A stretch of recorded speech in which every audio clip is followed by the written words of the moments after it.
Vamos a tratar de continuar, nos sentamos los que estamos todavía recién llegados del café. Siento tener que hacer este papel de poli malo, pero es necesario para poder cumplir con los horarios establecidos. Pues bueno, como decíamos en las primeras sesiones antes de la pausa del café, continuamos con la agenda apretada, intensa, y en este caso nos toca poner la mirada en potenciar la competitividad, como reza el título de la jornada, pero en este caso con la transformación digital en investigación biomédica. Para ello, para analizar, para responder a esta pregunta que lanza el programa sobre cómo la transformación digital en investigación biomédica puede potenciar la competitividad en España, vamos a contar y les voy a pedir que suban al escenario conmigo con Carlos Sisternas, de FENIN, como moderador, Carmen Rodríguez, de Causa, Enrique Gómez Aguilera, de SEIP, Raúl Rubio, de Werfen, y Carlos Hagen, de Palex. Pues, sin más, muchísimas gracias a todos, bienvenidos. Es verdad. Disculpadme, una fotito un poquito delante de las mesas para que salgamos mejor.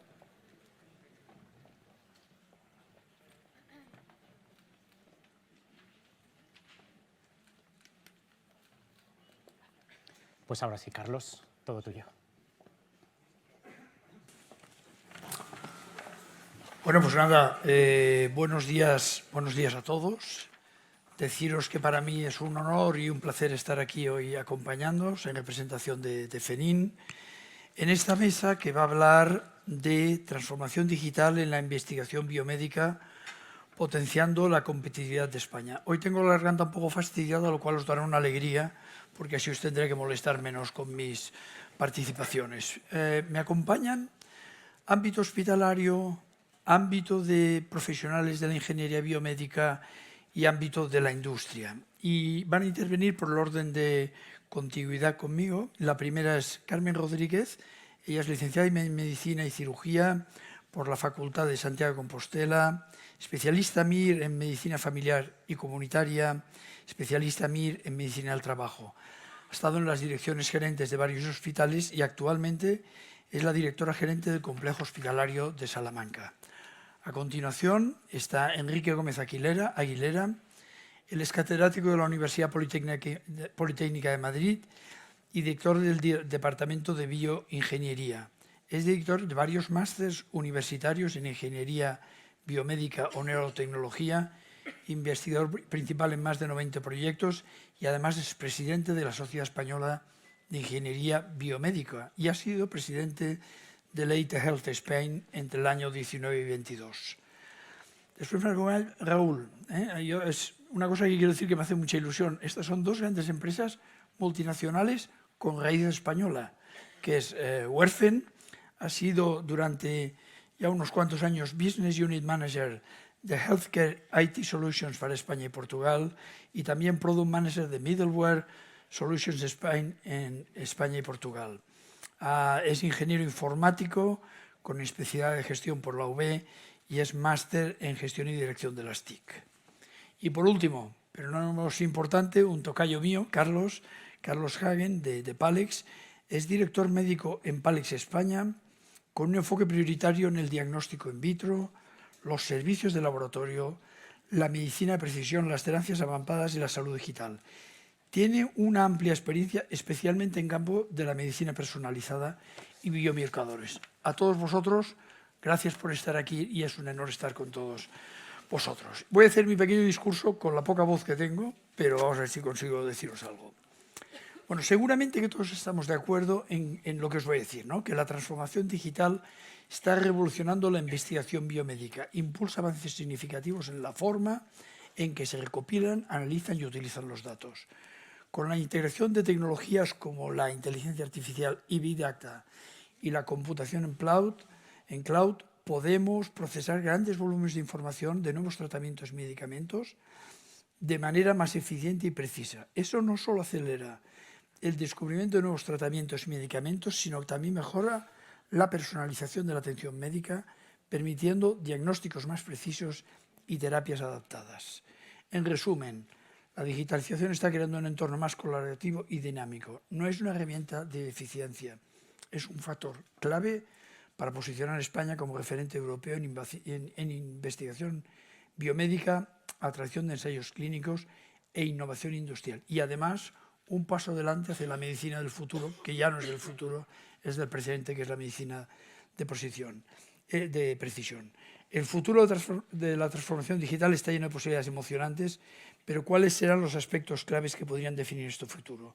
Lo voy a enunciar básicamente. Inteligencia artificial, con un papel clave en la gestión de grandes volúmenes de datos biomédicos, lo que permite descubrimientos más rápidos y más precisos, y la inteligencia artificial puede ayudarnos a identificar patrones complejos que en muchos casos los humanos podríamos pasar por alto.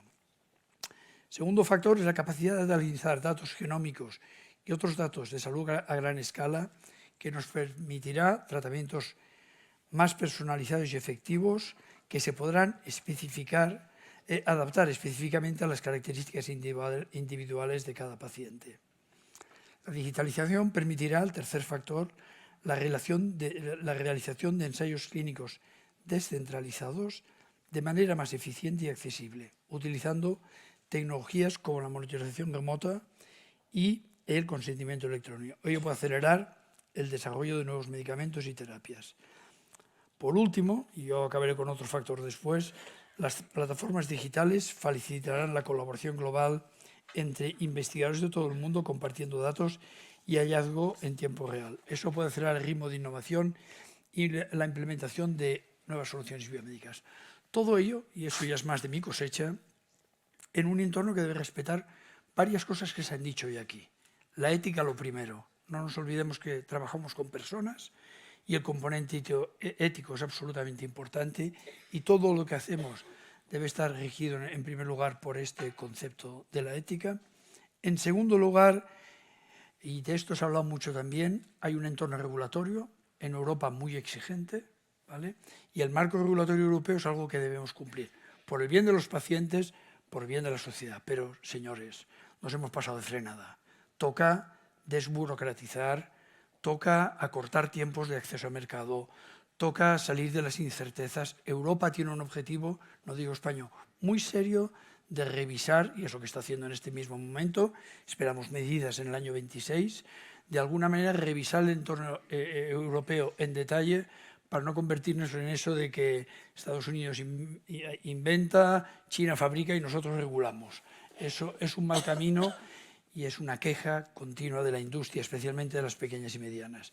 Y por último, y también se ha dicho, a pesar de que hemos hecho grandes esfuerzos y hemos mejorado mucho, no es lo mismo cuando tienes que acceder a un biomarcador complejo, vivir al lado del Hospital del Vall d'Hebron en Barcelona, que en un pueblecito pequeño de la provincia de Teruel, por decir un ejemplo. Ni es lo mismo para acceder a una bomba de insulina cerrada con un sistema inteligente de gestión de inyección de la insulina y con sistemas de medida continua de glucosa. Con lo cual, tenemos muchos deberes, que son de todos nosotros, pero principalmente de la Administración, en simplificar los procesos. La contratación pública aleja completamente a las pequeñas y medianas. Demasiado papel, demasiada complejidad para que puedan participar. Hemos de trabajar en eso por el bien de todos ustedes, que algún día seremos pacientes tarde o temprano, mejor tarde. Sí puede ser. Bueno, pues perdóname este rollo, me iba a enrollar más, pero con la poca voz, insisto, habéis tenido suerte. Voy a haceros una pregunta genérica a todos igual, que vamos a empezar por ti, Carmen. Y os quería preguntar, ¿cómo puede la transformación digital posicionar a España como un país más competitivo en investigación biomédica y en innovación en tecnologías médicas a nivel europeo e internacional? Y aquí un corolario mío.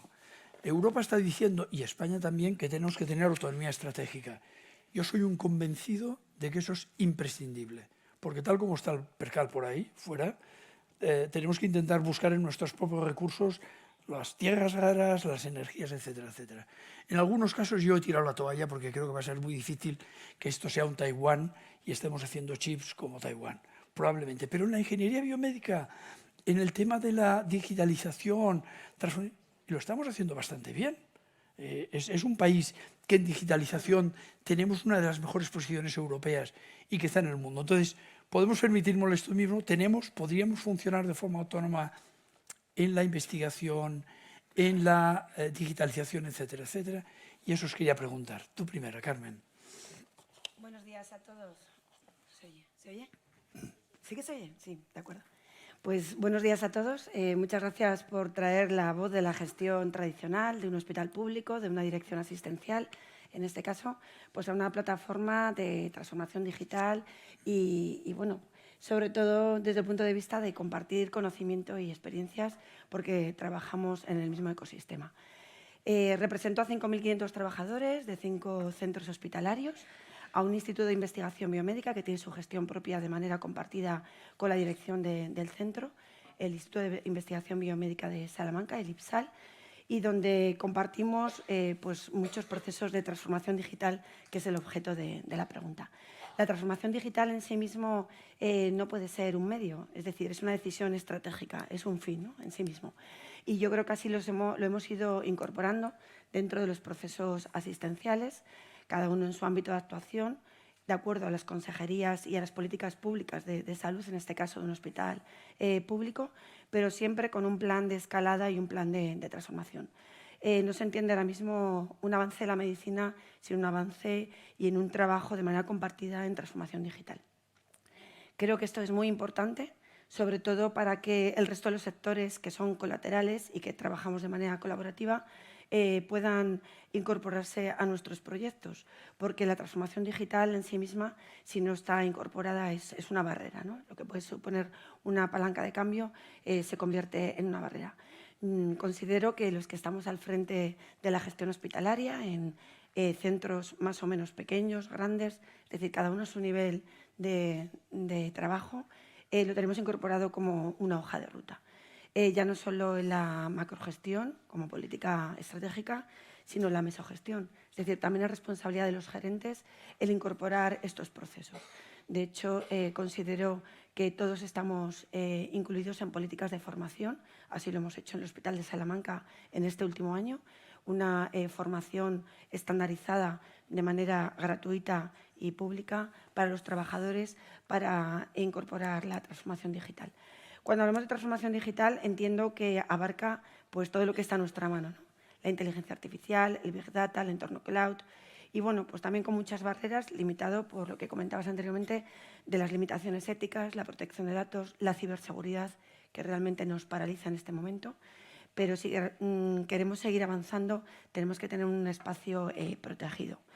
Me quedaré también con parte de tu introducción, con la personalización desde el punto de vista de los tratamientos. En ese sentido, al hospital que represento, estamos incorporados en la medicina personalizada desde el punto de vista de las terapias CAR-T. Nos han reconocido a nuestros profesionales recientemente la mejor gestión avanzada en terapias CAR-T y reconozco que es un éxito en la gestión personalizada de nuestros pacientes porque lo que antes suponía muchos meses y años de tratamiento sin un objetivo final exitoso, ahora mismo la terapia está muy dirigida. Esto es un factor motivacional muy importante a las direcciones para retener el talento de nuestros actores, que son médicos, compañeros, enfermeras, técnicos de laboratorio. Es decir, la retención del talento es a todos los niveles de la organización, no solo al jefe de servicio.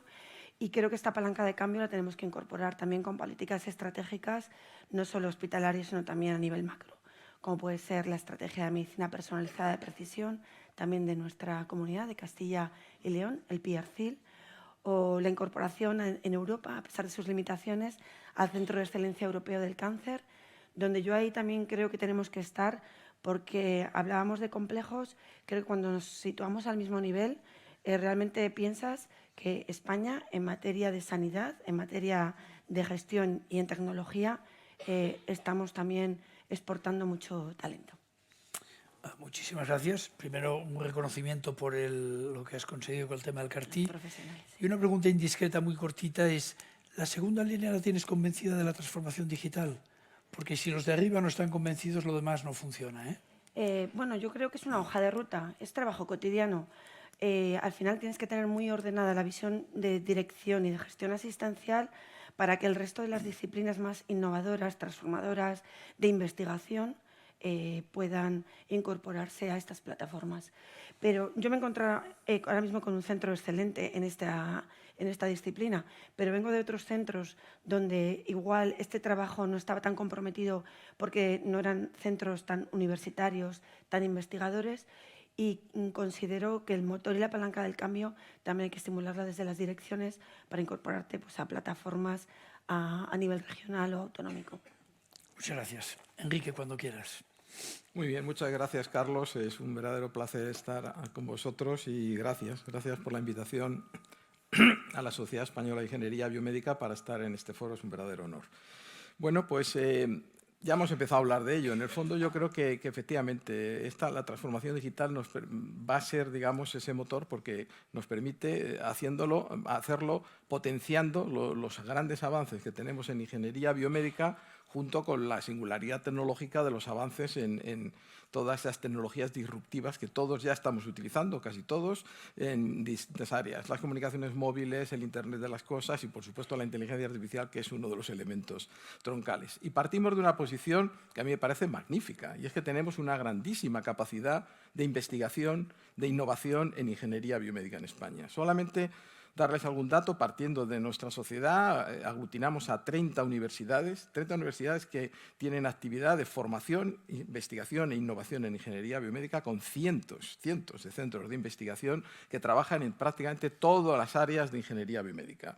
En bioinstrumentación, dispositivos médicos, biosensores, en señales médicas, en imágenes médicas, en robótica, en salud digital, salud móvil, inteligencia, cualquiera de las áreas, medicina regenerativa, etc.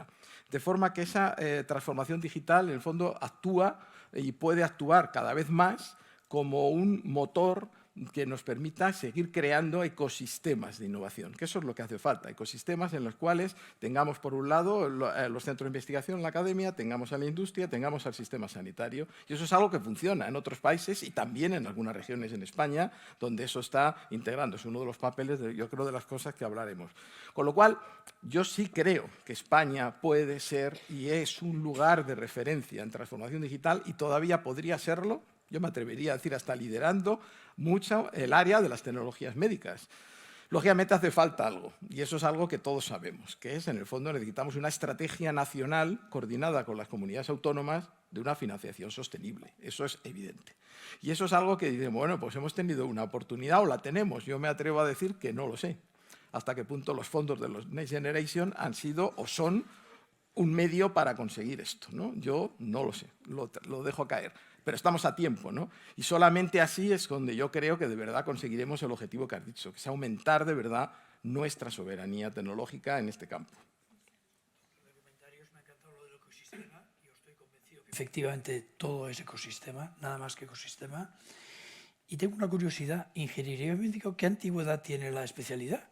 Porque eso es una cosa que ya está en todos los hospitales, pero hace unos años, cuando has dicho 30 universidades, que hemos espabilado mucho. Voy a darte datos muy rápidos. O sea, como disciplina nace a mitad del siglo pasado en Estados Unidos. No me digas. ¿Vale? Sí. Nuestra sociedad nace en el año 83.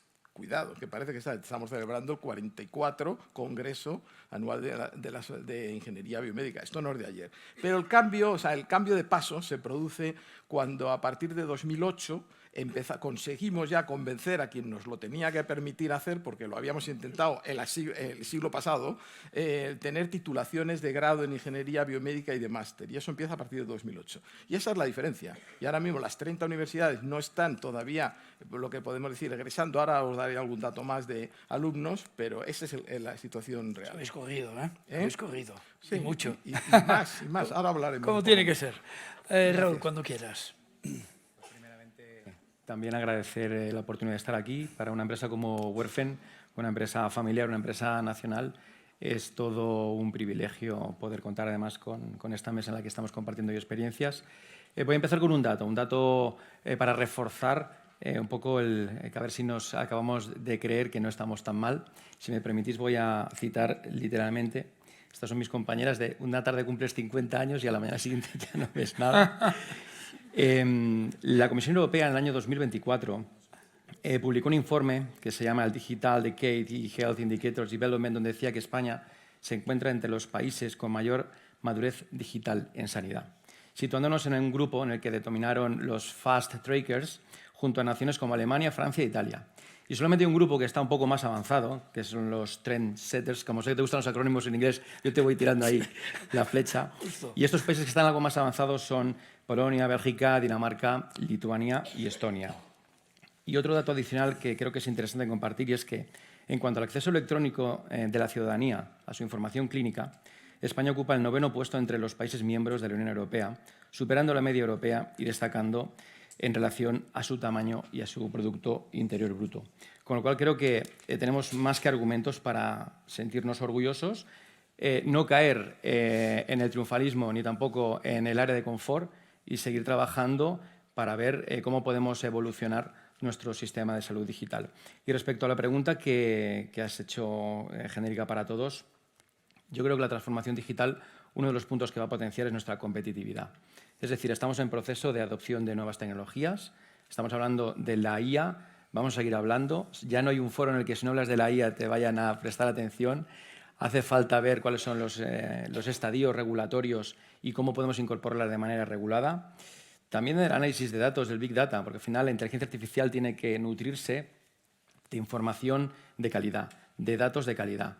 Todos estos requisitos previos están en un nivel inferior y no debemos olvidar que debemos de tener unas bases sólidas en cuanto a los sistemas de información para que luego la interoperabilidad sea un hecho real y la inteligencia artificial se pueda beneficiar de todas estas ventajas.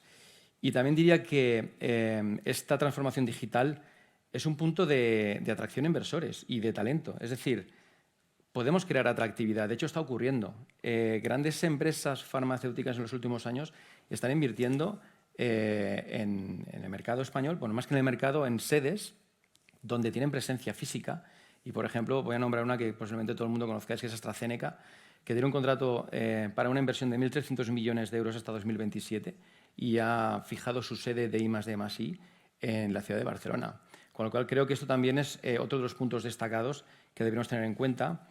Y también la colaboración público-privada, que posiblemente hablemos luego de ella, pero que en este ecosistema, como nombraba Enrique, en el que tenemos que contar unos cuantos stakeholders, a mí me gusta centrarme en las startups, porque son un poco las maltratadas de todo nuestro ecosistema. Al principio eran empresas que parecían oportunistas, que nacían de una idea en un garaje, que no tenían un ciclo de vida muy amplio. Hablaban antes de la mortalidad, me ha gustado el dato de la mortalidad de las startups, pero hoy en día creo que hay censadas del orden de casi 2.000 startups en España focalizadas en el sector salud. Son muchísimas.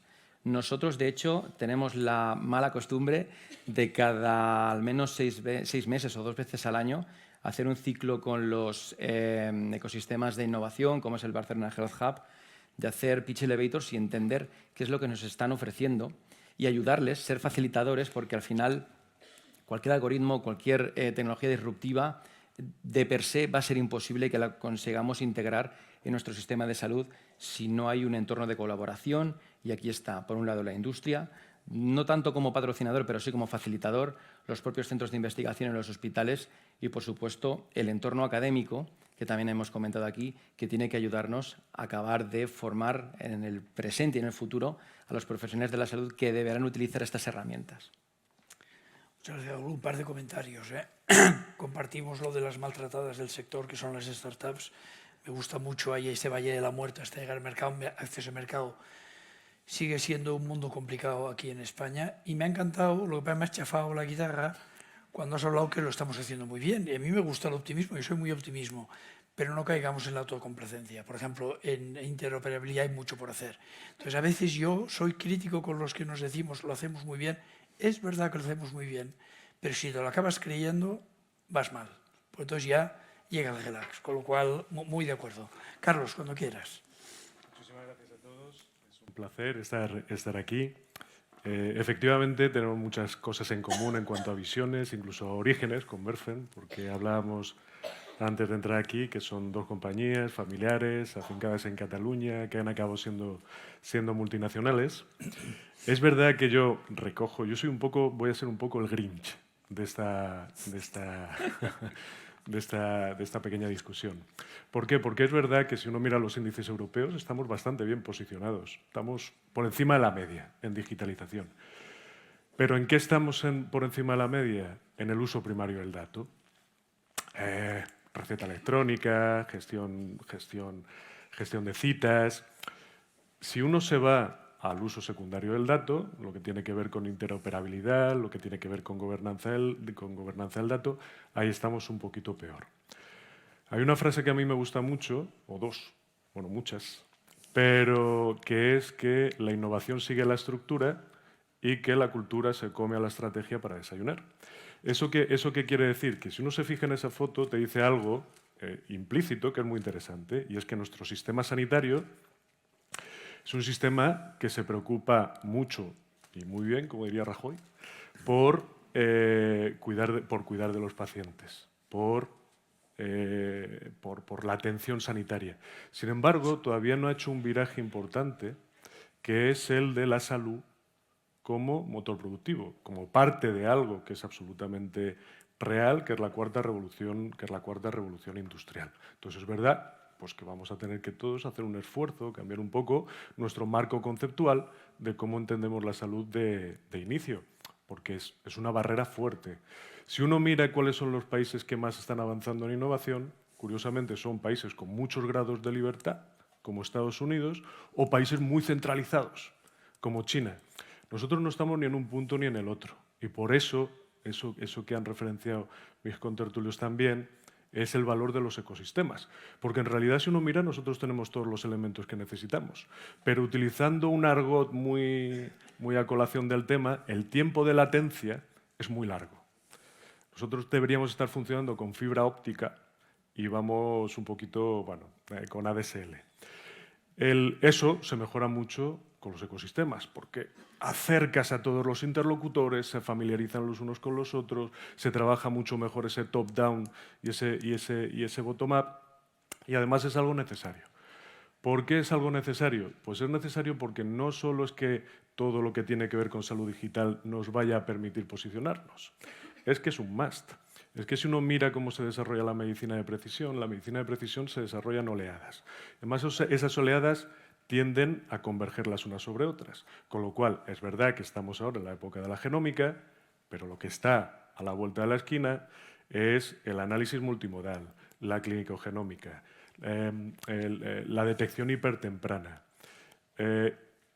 Y todo lo que hay ahí tiene que ver con la inteligencia artificial o con el Big Data. Entonces, nos va a ser muy difícil incorporarnos a las siguientes oleadas de innovación y competir si no empezamos a hacer esos cambios que creo que se articulan bien en esos ecosistemas de innovación, que tenemos nuestros ejemplos. Que empiece a haber nuestros pequeños ejemplos en España y que ojalá sea un buen benchmarking y podamos darle recorrido. Bueno, pues muchísimas gracias, Carlos. En primer lugar, a ti y a tu compañero, daros la enhorabuena. Sois empresas españolas, como os decía antes, que habéis empezado de base, que sois ahora multinacionales y que vendéis a un montón de países, y necesitaríamos mucho de esto. Y un comentario en la línea que tú decías, Grinch, no sé, el Grinch es el monstruo ese verde que va por ahí pinchando todo el mundo, ¿no? Pues en la línea Grinch, claro, aquí estamos 4 o 5 plataformas, probablemente farmaindustria es mucho más potente, tecnología sanitaria, que es la nuestra, nos falta mucha capacidad de fabricación. Tenemos balanzas comerciales muy desequilibradas. Esto es un reto que yo también creo, no es el objetivo de la reunión de hoy, pero tendríamos que hacer un esfuerzo porque si no acabaremos siendo pues, un país de turismo y pandereta, y yo creo que en la industria firmemente. O sea que ahí hay un reto también importante. Vale, oye, pues muchas gracias. Os voy a pasar una segunda pregunta genérica y después entraré en algunas para vosotros más generales. Y la pregunta es, ¿estamos preparados para incorporar de forma efectiva tecnologías como la inteligencia artificial, la simulación, los sistemas conectados al ciclo completo de investigación translacional? Y translacional es otro de los elementos clave. Nosotros creemos en la investigación que llega a mercado. La investigación pura está muy bien y siempre que sirva de base para que al final haya una investigación que haya mercado y que sea útil para los pacientes que somos nosotros. Y siguiendo con la pregunta, ¿qué actores deberían liderar esta integración? Y Carmen, lo que tú quieras comentar en este campo. Bueno, pues bajo este punto de vista considero que cada centro asistencial, en este caso de un hospital público, tiene que tener su autonomía estratégica, que eso no significa aislarse y a ver quién es el primero y quién es el último en el ranking, sino trabajar de manera colaborativa y de manera madura, ¿no?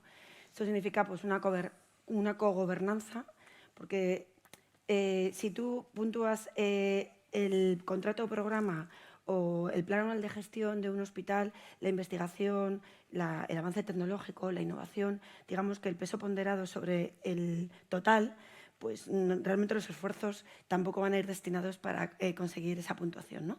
Sino que lo haces desde un punto de vista más de madurez organizativa y de estructura de cogobernanza. Esto significa que al final tienes que ir incorporando pues, talento y competencias digitales para ir avanzando, que lógicamente los centros son asimétricos, que tienes que ver cuál es el grado de madurez del centro hospitalario donde estás, de conocer todos los actores y sobre todo trabajar con estrategias institucionales. Comentaba el compañero la ausencia de una política global de dirección, ¿no? La llamemos como la llamemos, salud digital, innovación, es decir, una estrategia clara que luego se puede incorporar a las comunidades autónomas. Lo que sí que considero interesante es tener una integración efectiva, de tal manera que con esta visión estratégica más de un marco global permita adaptarte a tu nivel de velocidad y a tu grado de madurez. Porque tampoco significa avanzar en innovación para dejar al ciudadano sin su cita digital o sin su acceso al portal del ciudadano, ¿no? Es decir, que tenemos que diferenciar las velocidades, saber lo que es transversal, horizontal y bueno desde un punto de vista equitativo, ¿no? Para todos los ciudadanos, pacientes, familiares, y también saber cuál es el grado de madurez que nos posicione no solo a las comunidades autónomas, a España, a los hospitales, como un centro motor a la hora de incorporar pues nuevas terapias diana, genómica. Bueno, hemos abierto aquí un montón de un mundo apasionante, que además lo más atractivo yo creo que es que a los médicos y a los enfermeros de los hospitales esto les entusiasma y al final, desde un punto de vista de gestión, también lo tienes que incorporar como lanzadera para ir a otras dianas más claves como son la lista de espera, la trazabilidad en la cita. Es decir, que hay que conjugar todo este tipo de motivaciones para también tener objetivos propios del centro, vamos a decir, aseados, ¿no? Muchas gracias. Enrique. Muy bien. Bueno, pues ya hemos hablado de la gran capacidad investigadora, ya lo he comentado. Por otro lado, efectivamente, se ha mencionado también que cada vez van desarrollándose y cada vez aparecen más empresas en salud digital, en inteligencia artificial. No vamos a hablar de esos tiempos de latencia o lo que cuestan después. Pero lo que seguro que sí tenemos es un grandísimo capital humano. Y esa es la diferencia que yo creo que quisiera matizar, que antes te iba a dar algún dato, digo, pero lo podemos comentar después. Ya he comentado, hay 30 universidades. Quiere decir que hay 30 universidades impartiendo un grado en ingeniería biomédica, 12 impartiendo un máster en ingeniería biomédica. Eso implica que cada año egresan de nuestras universidades 400 titulados de grado en ingeniería biomédica y aproximadamente unos 200 de máster. Es decir, ingenieros biomédicos al año, calculad el número de lo que pasa. Que son alumnos formados interdisciplinarmente, es decir, son ingenieros, pero ellos saben de biología, de fisiología, de anatomía, de fisiopatología, y que inclusive puedan llegar, si hacen el grado y el máster, prácticas hasta hacer 12 meses de prácticas en un hospital o en una empresa. Tienen un gran talento, entran con una nota de corte de 13 sobre 14. Es decir, son personas excepcionales en su capacidad. Y además están muy bien preparados en sus soft skills, que es en el fondo lo que queremos. Es decir, entonces tienen esa capacidad para comunicarse, para colaborar con otros, para hacer... Y realmente es algo que vivimos día a día. O sea, ayer tuve muy rápidamente una anécdota, la presentación, yo coordino una asignatura de imágenes biomédicas y estaban presentando sus trabajos, ¿no? Y en esos trabajos por grupos les das 8 minutos para que hablen de un problema, de cuál es un problema clínico, cuál es... Ellos están entrenados ya para detectar muy bien la necesidad clínica, para ver un diseño, desarrollo y evaluarla, y siempre con profesionales. Y están hablándote pues, de enfermedades neurodegenerativas, de síndrome de Marfan, de disección aórtica, de cualquier problema que tal, con un rigor que me gustaría que en algún momento se pudiera contrastar con un rigor clínico. Pero es que después, a continuación, empiezan a hablar del algoritmo UNet para resolver un problema de inteligencia artificial. Esas personas, esos son los que ahora mismo tenemos. Y eso realmente es crucial para algo fundamental que también quería transmitir, que es la transformación digital requiere equipos multidisciplinares.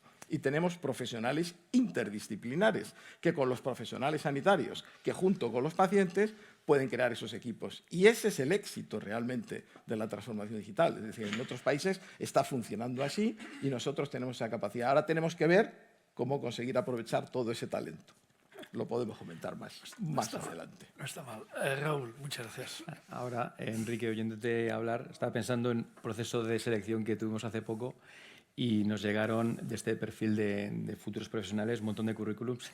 Yo los leí y pensaba, si es que yo ahora no podría ni entrar aquí para hacer el Laos.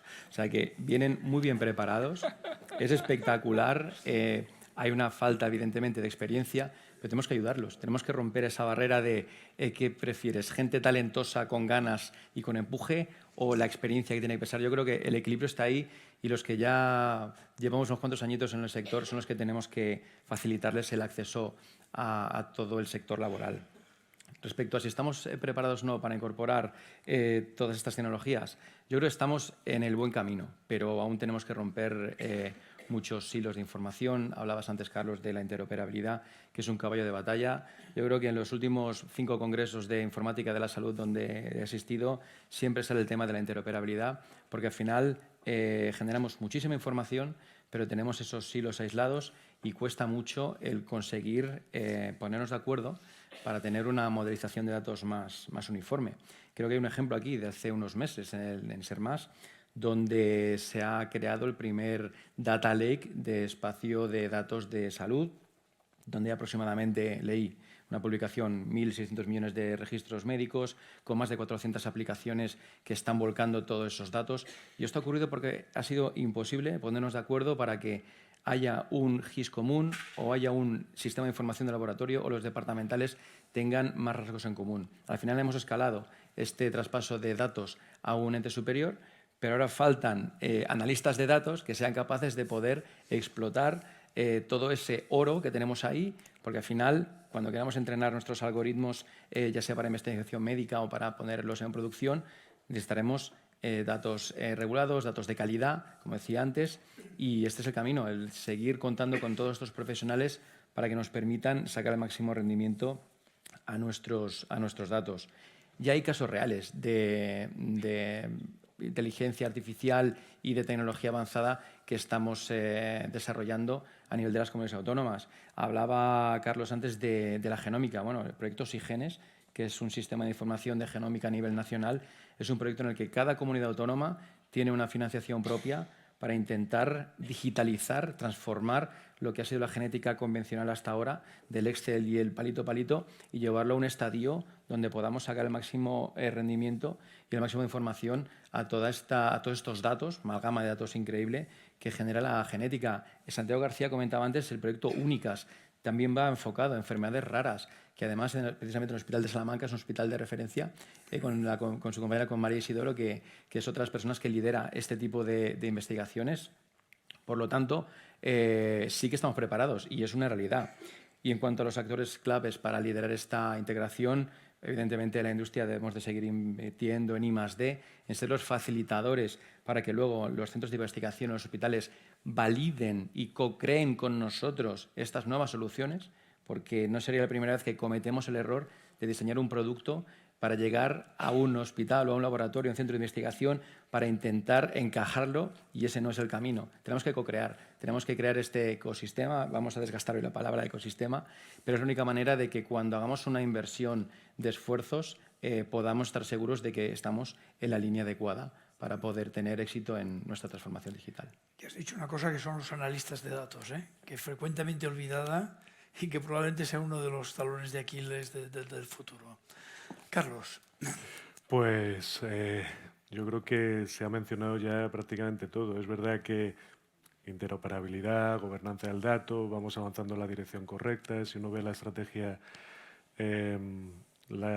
Nacional de Datos, tiene conceptos muy interesantes, como es la gobernanza colaborativa, y eso empieza a apuntar en la dirección correcta. Es verdad que vamos avanzando y algunos avances son muy recientes porque todo lo que ha sido el modelo o el marco de evaluación de tecnologías sanitarias en salud digital se ha presentado hace un mes por parte de Reddit. Y cuando Carmen hablaba en absoluto se trata de enfrentar la gestión a la innovación. ¿Por qué? Porque en muchas ocasiones una cosa ayuda a la otra. Es decir, ¿no? Estaba pensando en lo que tiene que ver con biomarcadores digitales o los algoritmos de inteligencia artificial en diagnóstico patológico. Pues resulta que el hecho de tener esos algoritmos lo que hacen es que reducen la carga de los servicios a la mitad y aceleran el tiempo o disminuyen también el tiempo hasta diagnóstico a la mitad y doblan la precisión diagnóstica. Entonces, claro, ahora esos profesionales que ya van muy sobrecargados, van mucho menos sobrecargados. El problema es que tampoco tenemos unos buenos métodos para computar las eficiencias que estas tecnologías generan, porque esto es una paradoja, pero por ejemplo, si hablamos ahora que estamos aquí, pues, gente de la industria farmacéutica, gente de la industria medtech, pues resulta que el bolsillo del fármaco es sordo al bolsillo del diagnóstico. Los ahorros, de momento, no se computan de un lado y otro, ¿no? Y es verdad que en un sistema tan complejo lo que no se nos puede olvidar también es que una cosa es más un chascarrillo, pero un chascarrillo interesante, sobre todo por lo que ha pasado últimamente. Es que esta industria de salud digital es una industria electrointensiva. Si el desarrollo de la salud digital progresa al ritmo que está progresando, va a consumir 298 teravatios. Un teravatio es 1 billón de vatios. Es como añadir otro país a la Unión Europea en términos de consumo eléctrico. Y hemos tenido algún susto reciente. Es decir, que a la política sanitaria se le suma la política económica, a la política sanitaria también se le puede llegar a sumar la política energética. Entonces, ¿quién lidera? Pues todos y nadie, porque ese es el valor de los contextos colaborativos, donde, ¿no?, todo va coordinado. No es que si uno tira para un lado y el otro tira para otro, no nos vamos a entender. Y poco más. Sí, un comentario, una anécdota a raíz de esto, en una visita reciente al Mare Nostrum, que sabéis que es este centro de alta computación que hay en Cataluña, nos contaban eso, el problema que hay, por ejemplo, en refrigerar. Yo les decía, pero la electrónica no caliente. Me decían, no te enteras, un transistor no calienta, pero miles de billones de transistores, y hay un problema efectivamente de energía, refrigeración, y todo eso es gasto eléctrico. Hay que dar una vuelta a ese tema. Voy a hacer la última ronda de preguntas y luego una reflexión, porque estamos ya muy justos de tiempo, tenemos que ir acortando. Pero no sé si en el público hay alguna pregunta que estaríamos encantados de atender. Bueno, pues de momento entonces voy a una pregunta personalizada para vosotros. Os voy a pedir que seáis sintéticos porque estamos ya muy justitos de tiempo. Carmen, uno de los grandes cuellos de botella en la investigación biomédica es la interoperabilidad y calidad del dato clínico en el entorno hospitalario. ¿Qué estrategias estáis implantando para integrar la recogida de datos estructurados en los procesos asistenciales sin sobrecargar al profesional, y cómo podemos escalar esas soluciones a nivel nacional? Bueno, el dato clínico es el motor de la innovación, ¿no? Quiero decir, en un foro de plataformas digitales, sin dato clínico no hay resto de eslabones. El dato clínico nos aporta avances tecnológicos, nos aporta un marco regulatorio con la apertura de todas las puertas, incluida Europa, ¿no? Cuando vas escalando y de repente te llega el reporte europeo y otra vez empezar de nuevo. Y luego también, pues, el dato clínico te aporta sobre todo muchos criterios organizativos desde el punto de vista de gobernanza y de coparticipación con el resto de estructuras como son los institutos de investigación, fundaciones, plataformas, etc. Ahí los hospitales nos sentimos muy atractivos porque somos un motor de producción de datos, si bien es cierto y se ha apuntado la sobrecarga de la estructura administrativa. Esto tiene que quedar muy bien organizado, muy bien estructurado, muy bien definido, y sobre todo el posicionamiento de mi dirección asistencial es que es un paso más del entorno asistencial. No puedes diferenciar circuito asistencial de circuito de investigación. por esta vía se recoge el dato, por esta vía no se recoge el dato. Es decir, yo creo que la principal responsabilidad que tenemos los directivos es integrar la investigación como el resto de eslabones, como la formación, como la docencia, como el proceso asistencial dentro de la cultura corporativa. Y reconozco que hay sectores que tienen pequeñas resistencias y ahí tenemos que trabajar mucho desde el punto de vista humano para convencer, para ver la capacidad del éxito, para ver también que esto es un factor motivacional, a veces incluso desde un punto de vista de crecimiento de servicio, de crecimiento personal, porque si no sí que tenemos esa pequeña barrera estructural a la hora de incorporar el dato como motor de innovación, ¿no? Podríamos hablar largo y tendido. Pero Seguro, bueno, con eso seguro. me quedo. Muchísimas gracias. Escueto, si puede ser, Enrique, te voy a preguntar a ti. Desde la SEIP impulsáis el desarrollo de modelos computacionales, inteligencia artificial y simulación.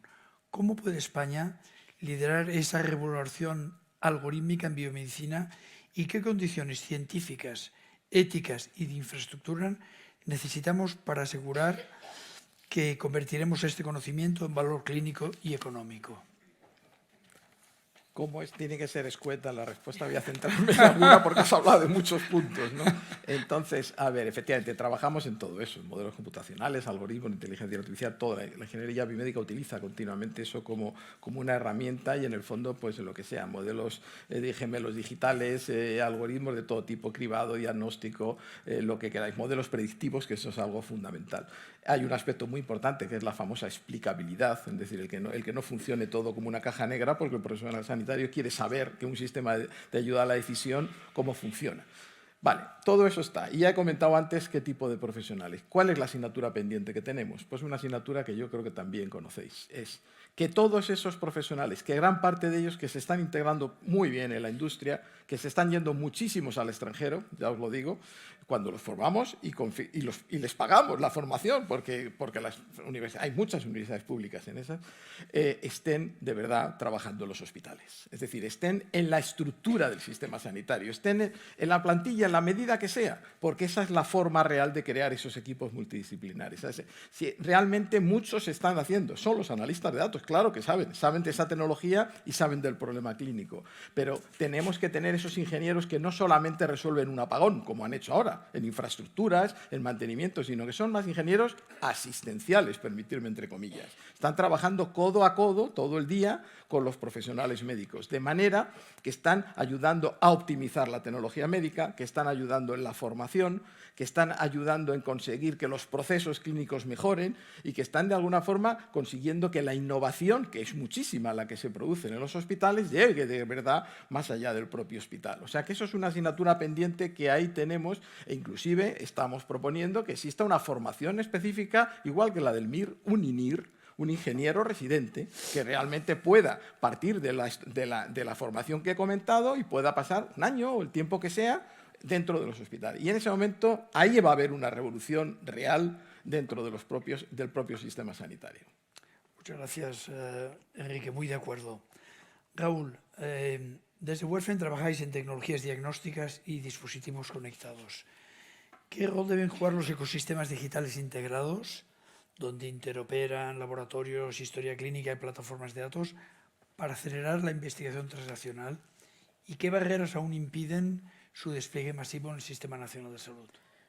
Pues, the short is the better. Vamos, bueno, ya el core de negocio de Werfen ha sido siempre la instrumentación científica de laboratorio, la fabricación del reactivo, pero la ascendencia y la importancia del dato, que es algo que estamos comentando hoy, ha hecho que haya un viraje interesante en cuanto al posicionamiento de las soluciones digitales que tenemos. Y hace unos años, una de las claves, por ejemplo, ha sido buscar soluciones donde podamos tener el máximo de sistemas interoperables unidos para poder compartir información clínica, información de laboratorio.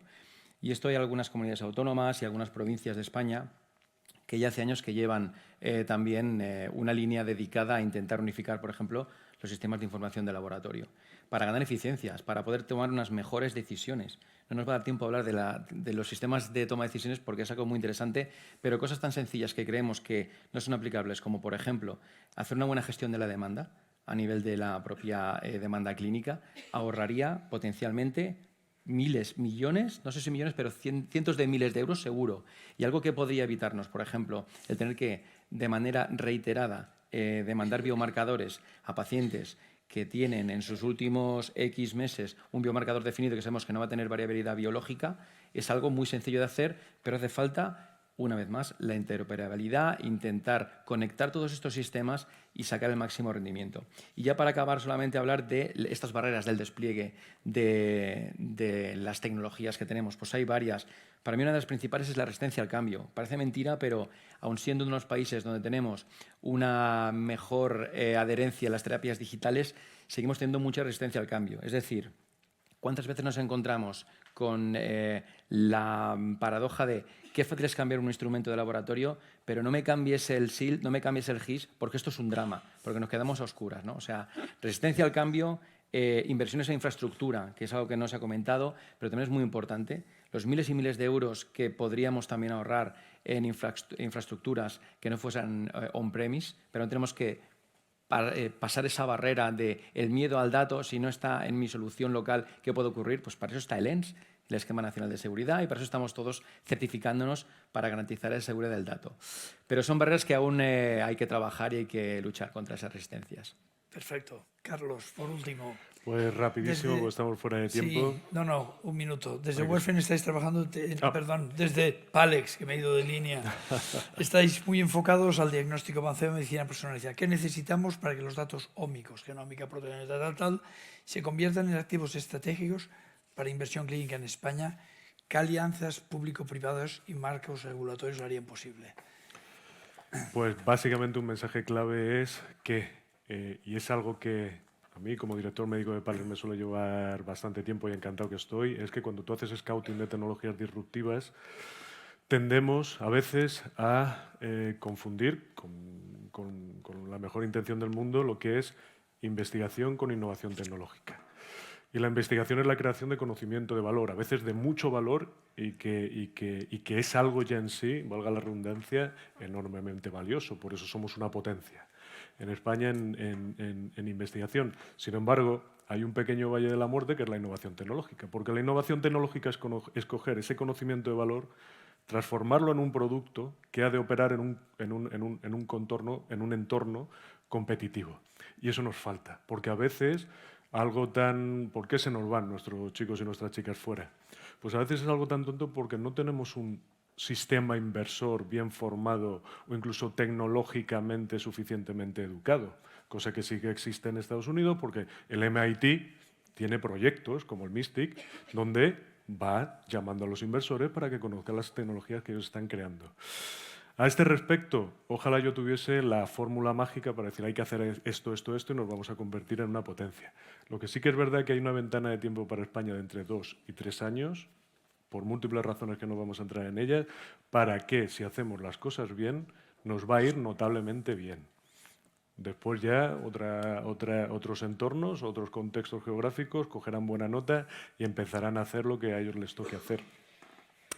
Y después, que ahora que nosotros queremos potenciar nuestra propia innovación, a veces lo hacemos de una manera frentista. Es nuestra innovación contra la innovación que viene de fuera. Y no es la manera más articulada de hacer las cosas, porque al final, en muchas ocasiones, esa innovación que viene de fuera tiene un efecto sinérgico sobre la tuya. Si vas de frente, en muchas ocasiones vas a perder de inicio, pero si eres inteligente, a lo mejor esos nuevos stakeholders que vienen de fuera te ayudan a ti en un futuro, a que tu tecnología aporte mucho más valor o sea mucho más escalable. Y en eso estamos todos, que es verdad que nos va a llevar tiempo, educación, cambio de cultura, un montón de cosas. Perfecto. Oye, pues estamos fuera de plazo, pero como has hablado de MIT, una reflexión de 2 segundos para que no nos pongamos tan serios. Decía un profesor titular del MIT que cuando la transformación digital se hace bien es como una oruga que se convierte en mariposa, pero cuando se hace mal lo único que tiene es una oruga que va muy rápido.